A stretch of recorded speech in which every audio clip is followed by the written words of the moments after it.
திருக்கணிதம் பெஸ்ட்டாக வாக்கியம் பெஸ்ட்டாக நிறைய பேரோட கன்ஃபியூஷன் இருக்குங்க. இந்த ஒரு சின்ன கால்குலேஷன் சொன்னால் அவங்களுக்கு புரியும்னு நினைக்கிறேன். திருக்கணிதம் அப்படிங்கிறது வந்து பார்த்தீங்க அப்படின்னா 365.2422 நாட்கள் ஒரு வருஷத்துக்கு அப்படின்னு கால்குலேட் பண்ணுறதுங்க. வாக்கியம் அப்படிங்கிறது 365.25 நாட்கள் ஒரு வருஷத்துக்குன்னு கால்குலேட் பண்ணுறதுங்க.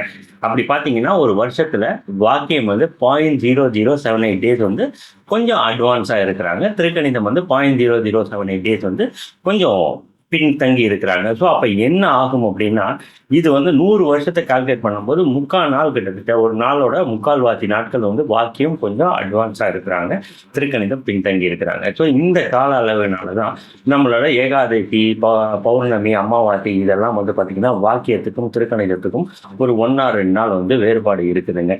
ஸோ இப்போ வாக்கியம் அப்படிங்கிறது அந்த காலத்தில் பிளானட்டரி பொசிஷன் எப்படி இருந்துச்சுன்னு அப்போ இருந்தவங்க கால்குலேட் பண்ணுறதுங்க.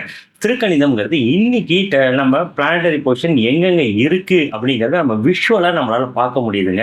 ஸோ வாக்கியத்தில் வர கால்குலேஷனுக்கும் திருக்கணிதத்தை வச்சு நீங்கள் பார்க்கும்போது வர கால்குலேஷன் வேரியேஷன் தான் இன்னைக்கு இருக்க பிளானட்டரி பொசிஷன் எங்கெங்கே இருக்குங்கிறது நம்ம வல்லுநர்களால் பார்க்க முடிஞ்சதுனால அந்த வித்தியாசத்தை நம்ம கொஞ்சம் அட்ஜஸ்ட் பண்ணி இன்னைக்கு திருக்கணிதத்தில் நம்ம கொடுத்துட்டு வரோங்க. ஸோ அப்படி கொடுக்கும்போது தான் அந்த பிளானட்டரி பொசிஷன் சயின்டிஃபிக்காக எங்கே இருக்குங்கிறத நம்ம விஷுவலைஸ் பண்ண முடிஞ்சதுனால தான் அந்த மாற்றம் இருக்குதுங்க. இது நீங்கள் விஷுவலாக ப்ரூவ் பண்ணிக்க முடியும்.